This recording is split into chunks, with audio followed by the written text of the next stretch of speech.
Welcome back, folks. We are honored to be speaking to State Senator Andrew Zwicker from the 16th Legislative District. Senator, thank you for joining us. Thanks for having me, Steve. Senator, tell folks where the 16th District is. We're central New Jersey. Yes, of course it exists, but it's parts of Mercer and Hunterdon, Somerset, Middlesex counties, from South Brunswick, Princeton, all the way up in the south part of the district to Clinton in the northern part, 14 towns in total. Okay. I was just saying to you before you came on the air that on behalf of those of us connected to public media, even a not-for-profit media production company like ours, affiliated with public broadcasting, we appreciate the fact that you and your colleague, Senator Berzicelli, and others, Senator Ruiz and others, held an oversight hearing. The Senate Oversight Committee held a hearing, and a graphic will come up for a mini-series we're doing simply called Media Matters, because media matters. What was the goal? What is the goal of that Oversight Committee, A, and B, what did you come away with, Senator? The goal of what we came away with worked perfectly.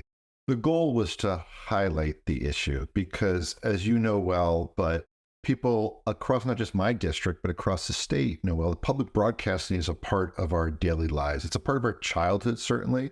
If we're a certain age, we grew up with public media, public broadcasting, but it provides a unique resource, this show and others, that are focused in particular on New Jersey. Unique programming that is, whether it's for children, whether it's for the arts, or whether it's specifically about New Jersey.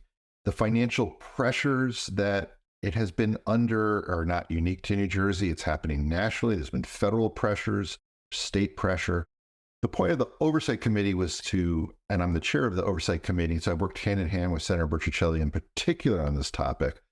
But he and I were talking that we could use a committee hearing to highlight the topic number one, bring many of the experts in New Jersey to come and testify, and then be charged with, now is the time to now bring everyone back together after this oversight hearing to talk about the path forward. How do we prepare public media in New Jersey for not 1 year, 2 years, but 10, 20 years into the future? And frankly, that includes making sure that public media not just has a structure around it, but has the resources it needs to provide the programming that you do every single day. Well said. And let me also be clear that our not-for-profit media production company does not have a line item in the state budget, but we're very acutely aware of the role the state has played. And P.S., the federal government as well, as it relates to underwriting, supporting, funding on the federal level, the Corporation for Public Broadcasting, which is what it is right now, given the policy decisions made by the Trump administration, and then the dollars that pass through to PBS. That being said, there's going to be a significant change on July 1st, 2026. Our longtime partners at WNET, who for 15 years, once, without going into the details, Governor Christie in 2011 opted to no longer fund what was then New Jersey Network. WNET stepped up, and with our production company as part of that effort, they took over the responsibility for 15 years. And they've opted not to continue that, mostly for economic reasons. And here's the question, Senator, what role do you believe, given the fact that state funding has also been cut to public media in the state, in addition to federal money? Money's tight. We got a new governor, Governor Sherrill. How the heck can the case be made that the state has a role here? Well, Steve, I would say this, that since the Corporation for Public Broadcasting was created back in the late 60s, there has always been a role for the public and the private. Public dollars with corporate or foundation dollars coming together to provide unique programming. That's what the mission has been from the start. It's what it continues to be. I would argue that the programming that we are fighting to protect is part of the infrastructure of New Jersey. We want to have educated and informed citizens, and public broadcasting fits into a role and a place that no one else does. And because of that, I think it's beholden upon us as a state. Right now, look, the federal government has taken a political position.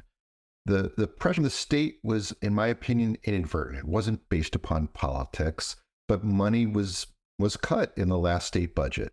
Yes. We need to not just put that money back in, but figure out how we don't have to have every single year a fight for, a shrinking piece of this pie.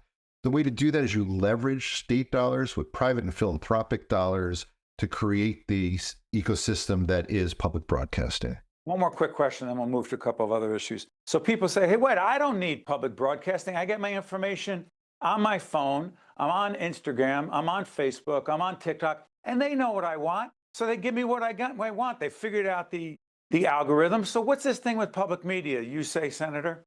Oh, I say that social media, for all of its positives and its entertainment value, is not the place where we're going to get news. It's not where the place where we're going to have an in-depth conversation on the future of public broadcasting in New Jersey, right? And so, hold on, Senator, you're saying we wouldn't get a lot of clicks?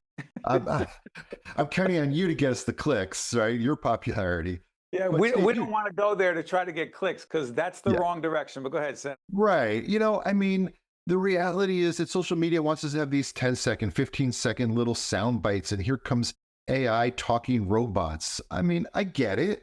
There's a place for that, but that's not a place for news. That's not a place for education. That's a place that, for small bits of entertainment. This is a unique ecosystem, and it needs to be not just protected, but supported. Let's shift gears. And thank you for indulging me talking about the future of public media. Hopefully it didn't feel self-serving to folks because it's a much bigger issue. And this is a big issue. Yeah. Well, sorry for interrupting. This is a big issue.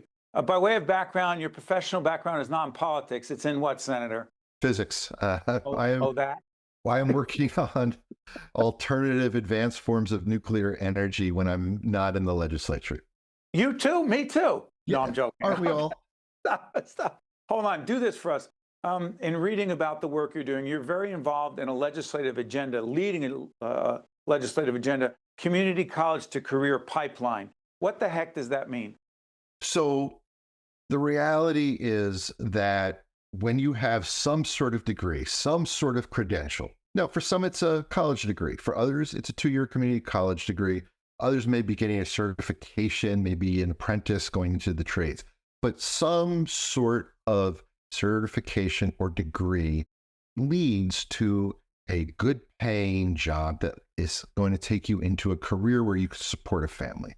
So the goal is now to increase the number of New Jerseyans significantly from roughly where we are right now, is I think close to 50%, towards 75% of all New Jerseyans having some sort of certification or degree. That's good for our economy. It's good for families. It's good for people. This is another area where you've taken the lead. Neurodiversity. What is neurodiversity? Well, first, thank you for just bringing this up. So neurodiversity are individuals who, quite frankly, they think differently than you or I might. Their brains are wired differently. It could be autism, but it could be a range of other afflictions that, in the end, is just how they think through different processes. And the goal of this package of legislation that you're referencing is to do everything we can to ensure that neurodiverse individuals have opportunities to join the workforce, have opportunities to be in a place that is supportive of whatever environment that they may need. Some folks have auditory issues, so they may need some accommodations for their auditory issues. But neurodiverse folks are highly, highly skilled and just need opportunities like everybody else. And what we found, and research has shown, is that when it comes to things like AI, when it comes to some of the fields under the umbrella of STEM, science, technology, neurodiverse individuals are leading the pack. And so this package of bills is to level the playing field and ensure that they can be productive members of New Jersey's economy.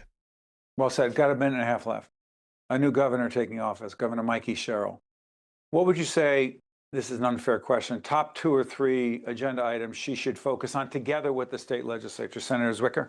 Yeah, number one, overall, we see this everywhere, is affordability, but in particular, and she's highlighted it, energy affordability.